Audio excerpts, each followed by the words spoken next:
La minute de la vérité tous les matins avec Patrick Nzoué. Le ministre de la Santé a été saisi de la proposition de transformer l'hôpital de district de Kribi en hôpital régional annexe. Ce qui a été fait et nous sommes très reconnaissants envers Monsieur le ministre. Et de la création de 3 districts de santé à Mintom, dans le Djé-Lobo, à Fanmabé et Campo dans l'océan, ainsi que la reconversion des CMA de Man, Bipindi, Campo et à Fanmabé en hôpitaux de district. C'est un extrait du discours du président du Conseil régional du Sud, Emmanuel Vie, lors de la cérémonie de distribution des 1500 chèques santé aux femmes enceintes des formations sanitaires du département de l'Océan.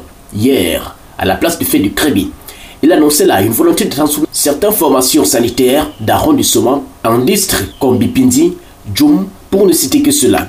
Après l'hôpital de district de Kribi, aujourd'hui hôpital régional annexe des Bolova. C'est bien beau, mais alors est-ce la priorité? Plusieurs comme moi diront non. Nos hôpitaux à capitaux publics sont eux-mêmes malades et ont besoin de soins. Des soins à l'intérieur comme à l'extérieur, en passant par la rééducation du personnel et le renforcement des capacités, surtout des infirmières, qui sont pour la plupart des cas une menace pour les patients. Même avec ce chèque santé distribué aux familles, nous sommes convaincus que l'affaire ne sera pas facile, car le gouvernement semble avoir fermé leur robinet. Leur comportement à l'accueil des patients est déplorable.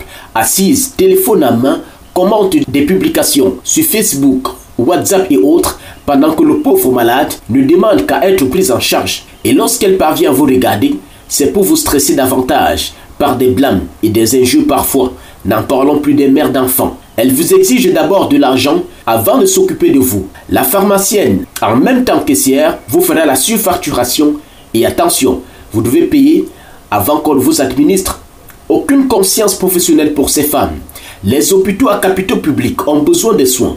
Le plateau technique est usé et bouffé par la rouille. Les lits d'hospitalisation défectueux. N'en parlons plus du laboratoire qui ne donne plus envie d'effectuer un examen. La pharmacie presque vide, si ce n'est les efforts de quelques bienfaiteurs qui font de temps à autre des dons.